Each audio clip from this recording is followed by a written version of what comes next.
Hello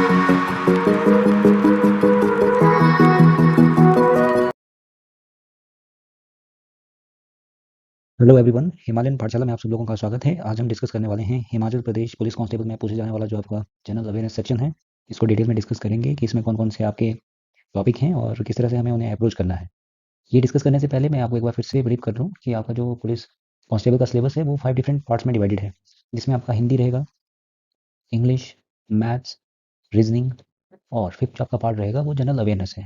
तो आइए discuss करते हैं कि जनरल अवेयरनेस में आपके कौन-कौन से तो आइए डिस्कस करते हैं कि आपका जनरल अवेयरनेस आपका उसमें कौन-कौन से टॉपिक मेंशन है और कितने मार्क्स का रहने वाला है। जनरल अवेयरनेस आपका 20 मार्क्स का रहेगा। इसका जो पहला जो आपका पार्ट है वो है international and national organisations. Generally जब भी आप इंटरनेशनल ऑर्गेनाइजेशन पढ़ोगे तो उसमें आपको क्या-क्या चीज़ें याद रखनी है, मैं आपको एक बार ब्रीफली बता दूँ। जैसे कोई भी इंटरनेशनल ऑर्गेनाइजेशन आप पढ़ रहे हो, सबसे पहले तो उसका हेडक्वार्टर पढ़िए कि हेडक्वार्टर कहाँ है, टोटल मेंबर कंट्रीज़ उसमें कितनी है, उसका जो फाउंडिंग ईयर है वो कब का है और उसके प्रेज़ेंट में जो हेड हैं वो कौन है, ठीक है? और साथ में ये याद रख लो कि जो उसका एनुअल जो समिट होते हैं ईयरली, जैसे मैं 2024 की बात करूँ, जो भी आप ऑर्गेनाइजेशन पढ़ोगे ये भी आप ध्यान रखना साथ में कि उसका जो समिट है वो कहाँ पर हुआ है। जैसे मैं एग्जांपल के तौर पे एक ऑर्गेनाइजेशन लेता हूँ, ब्रिक्स। ब्रिक्स का आपको पता ही होगा पूरा नाम क्या है। B stand for Brazil, R for Russia, I for India, C for China and S for South Africa. ये ऑर्गेनाइजेशन आपका 2009 में बना था, ठीक है? और इसमें जो साउथ अफ्रीका था वो 2010 में जुड़ा था और उससे पहले ये सिर्फ BRIC हुआ करता था, ठीक है? इसका जो हेडक्वार्टर कहाँ पर है? Shanghai, China. दूसरा टोटल मेंबर कंट्रीज़, अगर 2024 की बात करूँ तो ब्रिक्स में आज के टाइम में टोटल 9 मेंबर हैं। कितने मेंबर हैं? 9 मेंबर। 5 तो यही हो गए, Brazil, Russia, India, China, south Africa, लेकिन 4 इसमें और भी आपके जुड़ चुके हैं मेंबर। उनमें हैं ईरान, इजिप्ट, इथियोपिया और यूनाइटेड अरब एमिरेट्स। ये आपके 9 मेंबर इसमें जुड़ चुके हैं। तो आपको 2024 के अकॉर्डिंग ही याद रखना है कि टोटल कितने मेंबर हो गए? 9। और इसका फाउंडेशन ईयर जैसे मैं आपको बता चुका हूँ, 2009 में ये बना था। लेकिन उस टाइम इसमें सिर्फ 4 ही मेंबर थे। ब्राज़ील, रशिया, इंडिया और चाइना। और इसके जो प्रेज़ेंट में जो हेड हैं, एक वो आपको याद रखना है कि जैसे 2024 की बात करूँ तो इस समय इसके हेड थे व्लादिमीर पुतिन। क्यों? क्योंकि जो भी मेंबर कंट्री इस समिट को, ब्रिक्स समिट को होस्ट करेगी, वहाँ के जो टॉप अथॉरिटीज़ होंगी, आपके पीएम या जो आपके प्रेसिडेंट होंगे, वही उस ऑर्गेनाइजेशन के हेड होंगे। जैसे इस बार जो 2024 का जो ब्रिक्स समिट हुआ था, वो कहाँ पर हुआ था? रशिया में, कज़ान। इंपॉर्टेंट क्वेश्चन है ये भी, ठीक है? ये रशिया में हुआ था, तो इसीलिए इसके जो हेड हैं, वो कौन है? Vladimir Putin. वैसे ही आपका जो 2024 में जो समिट हुआ, मैं बता चुका हूँ कि कहाँ पर हुआ और इसी के बेसिस पे इसका हेड चुना जाता है। तो ये इन्फॉर्मेशन आपको याद रखनी है किसी भी ऑर्गेनाइजेशन के बारे में। एक तो हेडक्वार्टर पढ़ लो उसका, मेंबर कंट्रीज़ और उसका जो फाउंडेशन ईयर है वो पढ़ लें, हेड कौन है इस वो पढ़ना है। आपको इसी तरह से इंटरनेशनल ऑर्गेनाइजेशन अप्रोच करनी है। लेकिन नेशनल ऑर्गेनाइजेशन में ज़्यादा ऐसा नहीं है। आपको सिंपली आप एक तो उसका हेडक्वार्टर याद कर लो और उसके जो प्रेज़ेंट हेड हैं वो याद कर लो और फाउंडेशन ईयर, बस इतना ही याद रखना है। इससे ज़्यादा कुछ भी याद रखने की ज़रूरत नहीं है। ये मेंबर कंट्रीज़ उसमें नहीं होगा क्योंकि ये नेशनल ऑर्गेनाइजेशन है। और दूसरा जो आपका टॉपिक है वो है books and author. Books and author में आपको जनरली किसी बुक का नाम दिया होगा और आपको उसके ऑथर का नाम बताना है। जैसे मैं एग्जांपल के तौर पे आपको क्वेश्चन पूछता हूँ, एक फेमस ऑटोबायोग्राफी है विंग्स ऑफ फायर। आपको बताना है कि ये ऑटोबायोग्राफी किसने लिखी है या किसकी है ये। तो आपको पता होना चाहिए ये ऑटोबायोग्राफी APJ अब्दुल कलाम की है। उनका पूरा नाम था अबुल पाकी जैनुलाब्दीन अब्दुल कलाम और ये हमारे फॉर्मर प्रेसिडेंट भी रह चुके हैं और साथ में ये एक रिनाउंड साइंटिस्ट भी रहे हैं इंडिया के। तो इस तरह से आपको किसी बुक का नाम दिया होगा और आपको बताना होगा कि इसके ऑथर कौन है। और साथ में हम इसी तरह से लिस्ट बना देंगे 100 प्लस बुक्स एंड ऑथर के इंपॉर्टेंट जो डिफरेंट फील्ड में जो बुक्स लिखी गई हैं और उनको फिर लर्न करेंगे। वैसे ही आपका जो नेक्स्ट टॉपिक है वो है science, invention and discoveries. Generally आपका जो मेन फोकस होगा वो साइंटिफिक इंस्ट्रूमेंट के ऊपर होगा और उसके जो इन्वेंशन है आपको पूछा जाएगा किसने की है या डिस्कवरी किसने की है। और रिवर्स भी पूछा जा सकता है, कोई इन्वेंशन दे के रखी होगी आपको क्वेश्चन में और आपको बताना है वो कौन से इंस्ट्रूमेंट से रिलेटेड है। जैसे मैं एग्जांपल दूँ, से डायनामो। वो पता है डायनामो एक ऐसा डिवाइस होता है जिसको जनरली जनरेटर के नाम से जानते हैं, जो मैकेनिकल एनर्जी को किसमें कन्वर्ट करता है? इलेक्ट्रिकल एनर्जी में कन्वर्ट करता है। लेकिन इसकी जो इन्वेंशन की थी वो किसने की थी? Michael Faraday. Michael Faraday. इस तरह से आपको लिस्ट आउट करनी है इंपॉर्टेंट डिस्कवरीज और इन्वेंशंस। जैसे मैं एक एग्जांपल और लेता हूँ, क्रेस्कोग्राफ। वो पता है ये एक बायोलॉजिकल इंस्ट्रूमेंट है जिसका यूज़ होता है जो भी आपके प्लांट्स होते हैं उनकी ग्रोथ मेजर करने के लिए। जो आपके प्लांट्स होते हैं उनकी ग्रोथ मेजर करने के लिए। इसका इन्वेंशन किसने की थी? इसकी इन्वेंशन की थी जेसी बोस ने। उसके बाद आता है नेक्स्ट जो आपका टॉपिक रहेगा वो है कंट्रीज एंड कैपिटल। इसमें आपको लिस्ट आउट करनी है इंपॉर्टेंट जो कंट्रीज हैं जिनका वर्ल्ड लेवल पे एक इम्पैक्ट है, और साथ में जो पास्ट 1 ईयर में जो न्यूज़ में रही हैं कंट्रीज, उनको आपको लर्न करना है। इनकी भी मोर देन, अगर हम सभी कॉन्टिनेंट्स कवर करें, 100 प्लस जो कंट्रीज हैं उनकी लिस्ट बन जाएगी, और वो हमें लर्न करनी है, और ये हम मैप के थ्रू करेंगे। नेक्स्ट जो आपका टॉपिक है करंट अफेयर्स। इसमें आपको पास्ट 1 ईयर के नेशनल और इंटरनेशनल लेवल के करंट अफेयर कवर करने होंगे, और जो डिफरेंट डिफरेंट के फील्ड में जो भी इवेंट्स हुए हैं उनको लर्न करना, चाहे वो पॉलिटिकल फील्ड हो या कोई साइंस एंड टेक में कोई इंपॉर्टेंट इवेंट हुई है, सभी चीज़ें इसमें कवर हो जाएंगी। उसके बाद आता है next topic important days. Important days में आपको जनरली नेशनल और इंटरनेशनल लेवल के जो डेज हैं वो आपको लर्न करने होंगे, कब से कब तक, आपके जनवरी 1 से लेके आपका दिसंबर 31 तक जो भी इंपॉर्टेंट डेज आते हैं। जैसे मैं एग्जांपल लूँ एक नेशनल डे का, 12 जनवरी। आपको पता है 12 जनवरी हम सेलिब्रेट करते हैं नेशनल यूथ डे। और एक इंटरनेशनल डे का एग्जांपल देता हूँ, जैसे इंटरनेशनल जो आपका डे है, एक एग्जांपल दे रहा हूँ, 1 दिसंबर। आपको पता है वर्ल्ड एड्स डे सेलिब्रेट करते हैं हम 1 दिसंबर को। इस तरह से आपको लिस्ट आउट करना है इंपॉर्टेंट डेज को, और फिर उनको हम लर्न करेंगे। उसके बाद नेक्स्ट आपका जो है एब्रीवेशन। एब्रीवेशन में आपको कोई शॉर्ट फॉर्म पूछी जाएगी, आपको उसका पूरा नाम बताना होगा। जैसे मैं एग्जांपल लूँ, CID, आपको इसका पूरा नाम बताना होगा। जैसे इसका पूरा नाम है क्रिमिनल इन्वेस्टिगेशन डिपार्टमेंट। इसी तरह आपको पूछ सकता है इसरो का पूरा नाम बताओ, आपको पूछ सकता है टिस्को का पूरा नाम बताओ, ठीक है, आपको पूछ सकता है नीति आयोग का पूरा नाम बताओ। इस तरह से इंपॉर्टेंट जो भी एब्रीविएशंस होंगी वो हम पढ़ेंगे डिटेल में, और उनको किस तरह से लर्न करना है मैं आपको बताऊंगा। Important awards and honour. Next आता है आपका अवार्ड्स एंड ऑनर। इसमें भी हम जो नेशनल या इंटरनेशनल लेवल पे दिए जाते हैं, अवार्ड्स आपके नेशनल लेवल के भी हो सकते हैं और इंटरनेशनल लेवल के भी हो सकते हैं।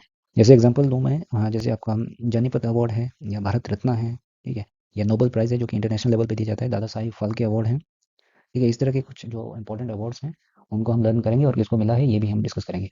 नेक्स्ट आपका टॉपिक है स्पोर्ट्स।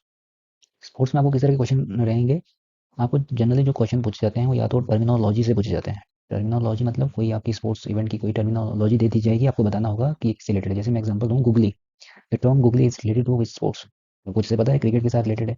वैसे ही स्पोर्ट्स में आपको ध्यान रखना है, जो इंपॉर्टेंट ट्रॉफीज या इनके जो टूर्नामेंट होते हैं वो भी आपको याद रखना है। स्पोर्ट्स में हम ये चीज़ें डिस्कस करेंगे, और इंपॉर्टेंट जो प्लेयर हैं उनको डिस्कस करेंगे। हाल ही में जो नेशनल या इंटरनेशनल इवेंट्स हुए हैं, बड़े इवेंट्स स्पोर्ट्स में, जैसे आपका एशियन गेम्स हैं या ओलंपिक हैं, पैरा ओलंपिक हैं, उसमें इंडिया का स्टेटस क्या रहा है, मतलब उन इवेंट्स में इंडिया ने कितने मेडल जीते हैं, और किस फील्ड में जीते हैं, वो हमें लर्न करना है। नेक्स्ट आपका टॉपिक आता है geography of Himachal, geography and culture of Himachal. इसमें हिमाचल जीके में इस बार आपको ये चीज़ है कि आपको पूरा जीके पढ़ने की ज़रूरत नहीं है, सिर्फ जियोग्राफी और कल्चर। ये मैं अगली स्लाइड में आपको बता दूंगा कि जियोग्राफी में आपके कौन कौन से टॉपिक रहेंगे, और कल्चर ऑफ हिमाचल में आपको क्या कवर करना है। तो नेक्स्ट आपका जो टॉपिक है वो है policies, programmes and schemes of the government. इसमें भी आपकी दो तरह की रहेंगी, एक आपकी सेंट्रल लेवल की स्कीम्स होंगी और दूसरी आपकी स्टेट लेवल की स्कीम्स होंगी। जो लास्ट या आपके 1 ईयर में जो इंपॉर्टेंट स्कीम्स या कोई भी प्रोग्राम्स सेंटर या स्टेट लेवल की जो गवर्नमेंट है उनके द्वारा जो चलाए जा रहे हैं उनको हम डिस्कस करेंगे। ऐसा ज़रूरी नहीं है कि सिर्फ एक साथ कोई ऐसी इंपॉर्टेंट स्कीम जो हिस्ट्री में भी रही हो, चाहे वो इंडिपेंडेंस के बाद ही क्यों ना हो, अगर उसका कोई इंपॉर्टेंट सिग्निफिकेंस है तो हमें वो भी पढ़नी पड़ेंगी। तो वो इस तरह के प्रोग्राम्स भी हम लिस्ट आउट करेंगे और इनको लर्न करेंगे। डिस्कस करते हैं geography and culture of Himachal. आइए डिस्कस करते हैं जियोग्राफी ऑफ हिमाचल प्रदेश में आपके कौन कौन से टॉपिक मेंशन है। जैसे सबसे पहला है जियोग्राफिकल लोकेशन एंड टोपोग्राफी। इसमें जनरली आपको, जैसे ये हिमाचल का मैप है, आपको बताना होगा कि जैसे लाहौल स्पीति हिमाचल प्रदेश के कौन सी डायरेक्शन में है। जैसे आपको पता है कि जो आपका जो ऊपर वाला पोर्शन होता है उसको जनरली नॉर्थ लेते हैं, और ये नीचे साउथ, और ये वाला पोर्शन आपका राइट साइड में ईस्ट, और आपके लेफ्ट में जो पोर्शन रहेगा वेस्ट। तो अगर मैं लाहौल स्पीति पूछ रहा हूँ तो इसका मतलब ये नॉर्थन डायरेक्शन में है हिमाचल प्रदेश में। अगर देखिए तो सेंट्रल पोर्शन में आपका कुल्लू और मंडी आता है, और ये आपका वेस्टर्न पोर्शन पोर्शन में कांगड़ा, ऊना, हमीरपुर ये आते हैं। अगर मैं बात करूँ ईस्ट में तो किन्नौर हमारा ईस्टर्न डिस्ट्रिक्ट है, ठीक है। उसके बाद वेस्टर्न पोर्शन हो गया, नॉर्थ वेस्ट में आपका चंबा चंबा आता है।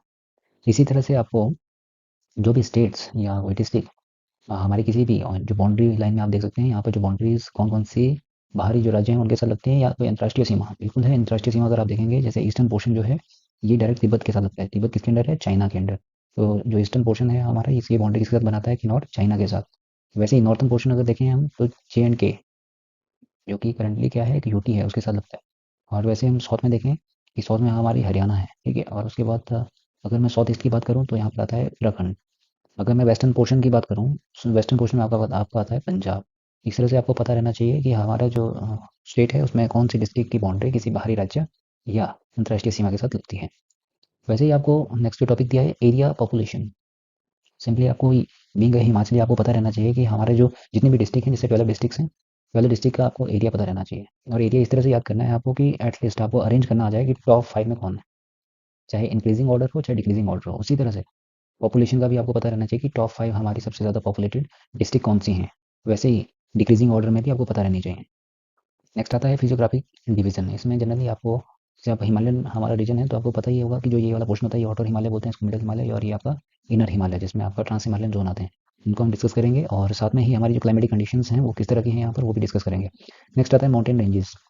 आपको पता ही है पहाड़ी राज्य होने के कारण ऑब्वियस सी बात है कि यहाँ पर बहुत सारे माउंटेन रेंजेस हैं, चाहे वो आपके लाहौल स्पीति में हो, चाहे चंबा में हो, कांगड़ा में हो, कुल्लू, किन्नौर, ये वाले हिली रीजन है यहाँ पर आपको जनरली देखने को मिलेंगे। ठीक है। उसके बाद आता है पासिस।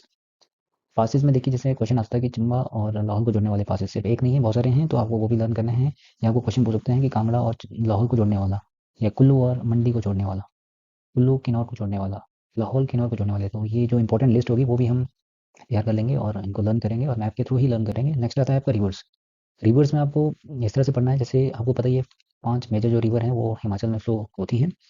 आपको इनको किस तरह से लर्न करना होता है, एक तो रिवर का नाम आपको पता रहना चाहिए, उसका वैदिक नेम कई बार पूछ लेते हैं, या दूसरा दूसरा आता है आपका संस्कृत नेम। इस तरह से आपको क्वेश्चन पूछ लिया जाता है। 5 जो रिवर्स हैं उनको लर्न करना तो ईज़ी है, लेकिन उनकी जो ट्रिब्यूटरीज़ हैं वो इंपॉर्टेंट है। ट्रिब्यूटरीज़ भी आपको पूछी जा सकती हैं, ठीक है? तो हम ये डिटेल में पढ़ेंगे। और उसके बाद आता है हाइड्रो पावर प्रोजेक्ट्स। अब रिवर्स हैं तो डेफ़िनेटली हमारे वहाँ हाइड्रो पावर प्रोजेक्ट भी हैं।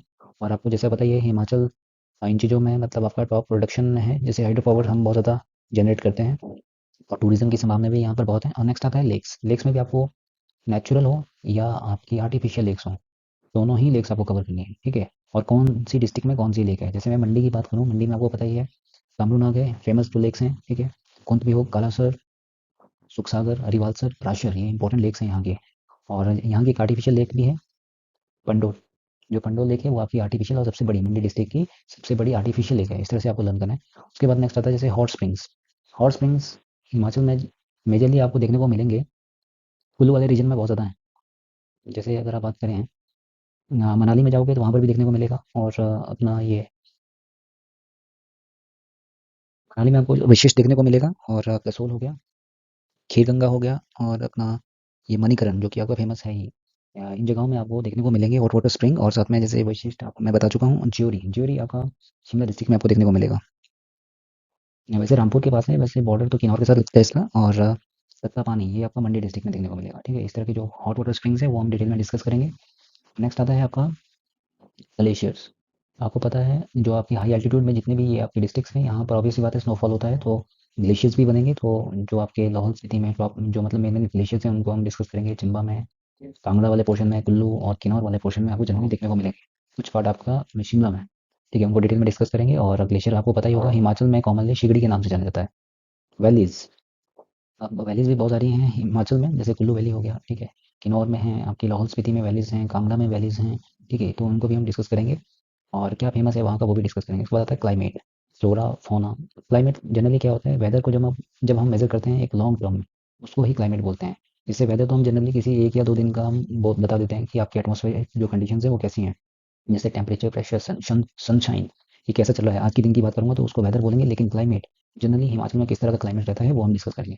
फ्लोरा में आपकी वेजिटेशंस आएंगी, हिमाचल में किस तरह की वेजिटेशंस हैं और कौन कौन सी उनकी प्रॉपर्टीज़ हैं। जैसे आप मेडिसिनल प्रॉपर्टीज़ वाली कई वेजिटेशन पाई जाती हैं तो वो भी हम डिस्कस करेंगे। उसके बाद आता है फौना। फौना में मतलब एनिमल्स, कौन कौन से एनिमल्स आपके हिमाचल में देखने को मिलेंगे आपको। फिशरीज, फिशरीज में हिमाचल एक अगर आप देखें तो बिलासपुर में एक देवली की जगह है जो कि पूरे एशिया में फेमस है आपकी फ़िश ब्रीडिंग के लिए। और कुल्लू में भी कुछ जगहें हैं जहाँ पर आपकी फ़िश ब्रीडिंग होती है, तो हम डिटेल में डिस्कस करेंगे कौन-कौन सी जगह में और कौन-सी वैरायटी की जो आपकी फ़िश है वो वहाँ पर मिलती है, ठीक है? And minerals of Himachal, minerals भी पढ़ेंगे हिमाचल के कौन-कौन से रीजन में कौन-कौन से मिनरल पाए जाते हैं। नेक्स्ट आता है नेशनल पार्क्स। नेशनल पार्क ये इंपॉर्टेंट टॉपिक है। आपका हिमाचल प्रदेश से रिलेटेड कोई भी एग्ज़ाम हो, वहाँ पर नेशनल पार्क से क्वेश्चन आने की संभावना सबसे ज़्यादा रहती है, वो आती है। और साथ में ही इसमें एक टॉपिक एडिशनल हो सकता है सेंचुरीज़, वो भी आप पढ़ सकते हैं इसके साथ। नेक्स्ट आता है नेबरिंग स्टेट्स, वो मैं डिस्कस कर चुका हूँ कि कौन-कौन सी आपकी नेबरिंग स्टेट्स आपके हिमाचल के साथ पड़ती हैं। उसके बाद आता है इंपॉर्टेंट प्लेसेस एंड इंस्टीट्यूशन। हर एक डिस्ट्रिक्ट में कोई ना कोई आपका इंपॉर्टेंट प्लेस है, कोई इंस्टीट्यूशन है, वो भी हम डिटेल में डिस्कस करेंगे। ये चीज़ें आपको ज्योग्राफी ऑफ हिमाचल प्रदेश में पढ़नी है और ये इजी वाला पार्ट है, इतना ज़्यादा मुश्किल नहीं है। उसके बाद नेक्स्ट आता है culture of Himachal Pradesh. Culture में हम यही देखेंगे कि आपका जो कस्टम है वो किस तरह का है, और बर्थ से लेके डेथ और मैरिज में हम किस तरह के रिचुअल्स फॉलो करते हैं, और किन किन नामों से जो आपकी मैरिजेस हैं वो हिमाचल में जानी जाती हैं। ठीक है, वो हम चीज़ें डिस्कस करेंगे डिटेल में। उसके बाद आता है art, architecture and handicraft.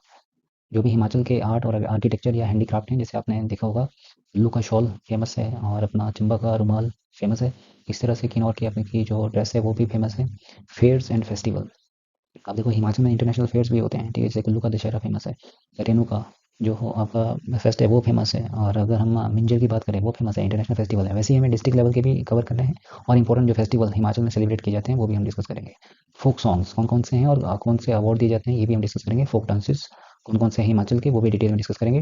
Drama, languages, ये सभी हम आपका इसमें डिस्कस करने वाले हैं। उसके बाद dialects and literature of Himachal Pradesh, Himachal Pradesh से रिलेटेड कौन कौन से लिटरेचर है। उसके बाद आता है नेक्स्ट टॉपिक है आपका heritage temples, palaces, monuments and forts. Temple में आपको किसी भी डिस्ट्रिक्ट में कोई फेमस टेम्पल है उसका नाम दे दिया जाएगा, और आपको बताना होगा कि बताइए कि ये हिमाचल प्रदेश के कौन से डिस्ट्रिक्ट में है। जैसे मैं बात करूँ हडिम्बा देवी टेम्पल, आपको पता है कुल्लू से दूर जो मनाली एक जगह है वहाँ पर ये है, डोंगरी में ये जगह देखने को मिलेगी। वहाँ पर आपका आपके डिस्ट्रिक्ट की बात आएगी तो कुल्लू हम लिखेंगे कि कुल्लू डिस्ट्रिक्ट में आपका हडिम्बा देवी टेम्पल है। जैसे पंचोत्रा टेम्पल आपका मट्टी में है। इस तरह से आपको याद रखने हैं। अगर जैसे मैं कांगड़ा के फेमस टेम्पल के नाम बताऊँ, ज्वाला जी टेम्पल आपको पता है कांगड़ा में है, चौरासी टेम्पल आपके चंबा में है। ठीक है, इस तरह से आपको इंपॉर्टेंट जो टेम्पल्स हैं वो हम डिस्कस करेंगे, और उनके साथ में उनका आर्किटेक्चर। कई बार क्वेश्चन पूछा गया है कि जैसे हडिम्बा देवी का जो टेम्पल है वो उसका आर्किटेक्चर स्टाइल कौन सा है, तो आपको पता रहना चाहिए कि उसका आर्किटेक्चर स्टाइल क्या है, पैगोडा। कई बार ये क्वेश्चन पूछे जाते हैं, तो पैगोडा शैली के जितने भी टेम्पल्स आपके हिमाचल में है वो आपको लर्न करने ही पड़ेंगे, और वहाँ से डायरेक्ट क्वेश्चन आ जाता है। उसके बाद पैलेसेस, जैसे पद्म पैलेस आपको पता होना चाहिए कहाँ पर है, रामपुर डिस्ट्रिक्ट शिमला में। इस तरह के जो इंपॉर्टेंट पैलेसेस हैं हिमाचल में वो हम डिस्कस करेंगे। उसके बाद आते हैं मॉन्यूमेंट्स, तो इंपॉर्टेंट मॉन्यूमेंट्स हिमाचल में वो डिस्कस करेंगे। फोर्ट्स वो भी डिस्कस करेंगे। उसके बाद आता है next caste, tribes of Himachal Pradesh, कौन कौन सी कास्ट है हिमाचल में और उनके हिस्टोरिक इंपॉर्टेंस यहाँ हमें थोड़ी सी पढ़नी पड़ेगी, और कौन कौन से ट्राइब्स हैं हिमाचल प्रदेश में। जैसे रिसेंटली भी आपको पता है हाटी ट्राइब, आप मुझे बताओगे कि हाटी ट्राइब कहाँ पर है। हाटी ट्राइब आपको पता है सिरमौर का ये फेमस है। ठीक है, और इसका भी आपको ट्राइबल स्टेटस मिला है, तो इसीलिए ये इंपॉर्टेंट हो जाता है। उसके बाद आता है Himachal Pradesh, their social cultural and economic aspects, social और कल्चरल और इकोनॉमिक एस्पेक्ट्स क्या हैं वो भी हम डिस्कस करेंगे। तो ये आपका डिटेल में सिलेबस रहा, जिसमें हमने एक एक टॉपिक को देखा कि हमें किस तरह से उनको अप्रोच करना है, और उसके अंदर हमें पढ़नी क्या क्या चीज़ें हैं। तो आइए अब डिस्कस करते हैं आपका जो जनरल अवेयरनेस का जो फर्स्ट पार्ट है, इंटरनेशनल एंड नेशनल ऑर्गेनाइजेशन। तो इसको हम किस तरह से कवर करेंगे, इसमें जनरली हम जो आपकी इंपॉर्टेंट ऑर्गेनाइजेशन होंगी उनको थोड़ा डिटेल में डिस्कस करेंगे, और जो आपकी ज़्यादा इंपॉर्टेंट नहीं है उनके हमें सिर्फ हेडक्वार्टर्स और उसमें टोटल मेंबर कंट्रीज़ कितनी है, या ज़्यादा से ज़्यादा हम उसका फाउंडिंग ईयर याद रख लेंगे। बस इतना ही काम करना है आपको बाकी ऑर्गेनाइजेशंस में। हम स्टार्ट करेंगे यूएनओ से, जो आपकी फर्स्ट ऑर्गेनाइजेशन है, यूनाइटेड नेशन ऑर्गेनाइजेशन। ठीक है, यूएनओ, यूएनओ के आपके फर्दर 6 ऑर्गन्स भी होते हैं, प्रिंसिपल ऑर्गन, वो हम डिटेल में डिस्कस करेंगे। और इनकी कुछ स्पेशलाइज्ड एजेंसीज भी होती हैं। ठीक है, वो भी हम डिस्कस करेंगे। तो आपका अगर यूएनओ आप कवर कर लेते हो तो आपका लगभग 10 to 20% जो पार्ट है आपका इंटरनेशनल ऑर्गेनाइजेशन का हो जाता है। उसके बाद की जो ऑर्गेनाइजेशंस होंगी उनको हम डायरेक्टली हेडक्वार्टर उनके मेंबर कंट्रीज और फाउंडिंग ईयर से ही याद रखेंगे।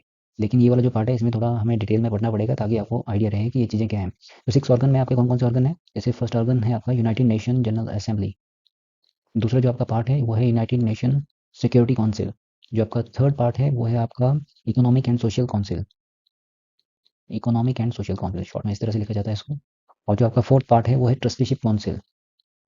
जो फिफ्थ पार्ट है आपका वो है international court of justice, ICJ. और जो आपका लास्ट जो फाइनल पार्ट है वो है सेक्रेट। ठीक है, ये आपको याद रखने हैं। इनके सबसे पहले आपको हेडक्वार्टर पता रहना चाहिए। देखिए जो आपका आईसीजे है, इसको छोड़ के जितने भी ऑर्गन बचाते हैं, यूएनजीए, यूएनएससी, इकोसॉल और या टीसी और सेक्रेट, आईसीजे का हेडक्वार्टर आपका हेग नीदरलैंड में मिलेगा, और बाकी होंगे आपके न्यूयॉर्क यूएसए में है। सिर्फ इसका जो आपका हेडक्वार्टर है वो नीदरलैंड हेग में है। ठीक है, आपको एक तो ये चीज़ें थोड़ी डिटेल में कवर करनी है। उसके बाद इसकी कुछ स्पेशलाइज्ड एजेंसीज हैं। क्या है, इसकी कुछ स्पेशलाइज्ड एजेंसीज हैं वो हम कवर करेंगे, जिसमें आपके आते हैं जैसे अगर मैं बात करूँ UNICEF, United nation international children emergency fund, एक ये कवर करेंगे। ठीक है, और आपकी आती है इसमें UNDP, United Nation Development Programme. और आपका आता है यूनिडो, यूनिडो का पूरा नाम होता है यूएन इंडस्ट्रियल डेवलपमेंट ऑर्गेनाइजेशन। उसके बाद इसके अलावा भी आपकी कुछ ऑर्गेनाइजेशंस आती हैं, स्पेशलाइज्ड ऑर्गेनाइजेशन जो बड़ी फेमस है, यूनेस्को, इसका नाम पूरा होता है United Nation Educational Scientific and Cultural Organisation. इसके बाद आता है जैसे आपका UNEP, United Nation Environment Programme, ठीक है। और इसके अंडर ही आपके और भी ऑर्गेनाइजेशन आती हैं, जैसे International Atomic Energy Agency IAEA। उसके बाद आपका जैसे आता है ICAO, International Civil Aviation Organisation. ये आपकी ऐसी ऑर्गेनाइजेशन होती है जो भी आपके इंटरनेशनल लेवल पे जो आपके जो प्लेन उड़ते हैं उनका स्टैंडर्ड क्या रहना चाहिए, रनवे का क्या साइज़ होना चाहिए, हर एक चीज़ें इसके अकॉर्डिंग ही डिसाइड की जाती है। उसके बाद आते हैं IMO, International Maritime Organisation. Next आपकी ऑर्गेनाइजेशन है ITU, इंटरनेशनल टेलीकम्युनिकेशन यूनियन, ठीक है। और एक और भी है, वो है आपकी UPU, जिसको बोलते हैं यूनिवर्सल पोस्टल यूनियन, ठीक है। और WMO, वर्ल्ड आपका मेटीरियोलॉजिकल जो ऑर्गेनाइजेशन होती है, WHO, ये तो बड़ी फेमस है। वर्ल्ड हेल्थ ऑर्गेनाइजेशन, ये आपको पता ही होगा। उसके बाद आता है ILO, International Labour Organisation. Next जो आपकी ऑर्गेनाइजेशन है that is FAO, Food Agricultural Organisation. उसके बाद आपका आता है IFAD, आई मतलब International Fund for Agriculture Development. तो ये कुछ ऑर्गेनाइजेशंस हैं, और इसके अलावा भी 2-3 और बचती हैं, उनको हम इसमें कवर करेंगे।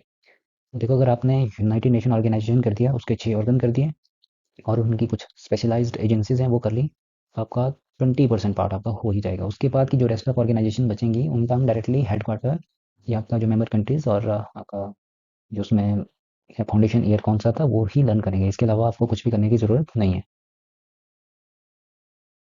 अब हम डिस्कस करते हैं नेशनल ऑर्गेनाइजेशंस। जो नेशनल ऑर्गेनाइजेशन है उनको आपको किस तरह से कवर करना है। कोई भी ऑर्गेनाइजेशन होगी, जनरली हम शॉर्ट फॉर्म लिखेंगे, उसका आपको पूरा नाम पता होना चाहिए। उसका जो फाउंडिंग ईयर है, कब वो बनी थी, वो आपको पता रहना चाहिए। हेड क्वार्टर कहाँ पर है, वो पता रहना चाहिए। और करंटली जिस भी ईयर में आप एग्जाम देने जा रहे हो, उस ईयर में आप उनके जो हेड है उस ऑर्गेनाइजेशन के, वो पता रहना चाहिए। जैसे आप दोनों ही पढ़ के जाना, 20, 24 और 25, ठीक है। इसमें ऑर्गेनाइजेशन हम किस तरह से पढ़ेंगे, जनरली हम इनको कैटेगराइज कर लेते हैं। जैसे आपकी स्पोर्ट्स रिलेटेड कोई ऑर्गेनाइजेशन होगी, ठीक है। जैसे मैं बात करूँ BCCI की, ठीक है, इसका हम देखेंगे फाउंडिंग ईयर पढ़ेंगे, हेड क्वार्टर कहाँ पर है वो हम डिस्कस करेंगे, और इनके करंट में हेड कौन है वो डिस्कस करेंगे। वैसे ही एग्रीकल्चर या डिफेंस से रिलेटेड कोई ऑर्गेनाइजेशन है नेशनल जो इंपॉर्टेंट है, और आपका फूड से रिलेटेड है, वैसे तो एग्रीकल्चर में ही हम ये कर लेंगे। उसके बाद आपका डिफेंस हो गया, साइंस एंड टेक से रिलेटेड कोई आपकी ऑर्गेनाइजेशन है वो हम कवर करेंगे, और हेल्थ। ये रिस्पेक्टिव फील्ड्स हम कवर करने की कोशिश करेंगे कि इसमें कौन कौन सी ऑर्गेनाइजेशन आती हैं और उनकी क्या इंपॉर्टेंस है, उनका ये वाली डिटेल जो आपको मैंने बता चुका हूँ, एक फाउंडिंग ईयर, हेड क्वार्टर और हेड, ये याद करेंगे। तो आज के वीडियो में हम बस इतना ही पढ़ने वाले हैं, और आई होप आपको आइडिया लग गया होगा कि आपका जो जनरल अवेयरनेस वाला पार्ट है इसमें आपके कौन कौन से टॉपिक रहने वाले हैं और आपको टॉपिक को किस तरह से पढ़ना है। तो नेक्स्ट जो वीडियो रहेगी उसमें हम डिस्कस करने वाले हैं यूनाइटेड नेशन ऑर्गेनाइजेशन, उसके जो ऑर्गन हैं और उसकी जो स्पेशलाइज्ड एजेंसीज हैं उनको कवर करने की कोशिश करेंगे। देखिए, कराने के लिए मैं आपको इसमें डायरेक्ट हेड क्वार्टर आपको याद करवा सकता हूँ, लेकिन ये एक ऐसा टॉपिक है जो आपको सिर्फ पुलिस वाले एग्जाम में नहीं आने वाला। ये आपको जितने भी आप एग्जाम दोगे उसमें ये इंपॉर्टेंट रहेगा ये टॉपिक। इसीलिए एक बार अगर जब आप पढ़ ही रहे हो तो एक बार आप उसको डिटेल में पढ़ लो। और साथ में मैं आपको रिकमेंड करूँगा, जब भी आप कोई भी ऑर्गेनाइजेशन पढ़ो तो मैप आप अपने साथ रखें। जो एटलस है अपनी, वो आपको साथ में रखें अपने साथ। जैसे आप किसी ऑर्गेनाइजेशन की, जैसे मान लो कोई रिस्पेक्टिव कंट्री पढ़ोगे, ठीक है, तो मैप में आप देख लें, कंट्री देख लें, और साथ में कोशिश करना कि उसकी जो कैपिटल है वो भी पढ़ लें। इसी में आपके 2 टॉपिक साथ साथ में ही हो जाएंगे, क्योंकि जनरल अवेयरनेस में ही आपका एक टॉपिक मेंशन है, कंट्री एंड कैपिटल। तो जिस टाइम हम इंटरनेशनल ऑर्गेनाइजेशन करेंगे, उस टाइम भी हम कंट्रीज़ का पता करेंगे कि ये वाली ऑर्गेनाइजेशन कौन सी कंट्री में है, तो उसी टाइम उसकी कैपिटल भी पढ़ लेंगे। तो दोनों टॉपिक आपके एक साथ ही हो जाएँगे। तो नेक्स्ट जो आपकी वीडियो रहेगी उसमें हम ये कवर करने की कोशिश करेंगे। और लास्ट में यही बोलूँगा, thank you for joining us. और अगर आपको वीडियो अच्छा लगे तो लाइक ज़रूर करें। Thank you.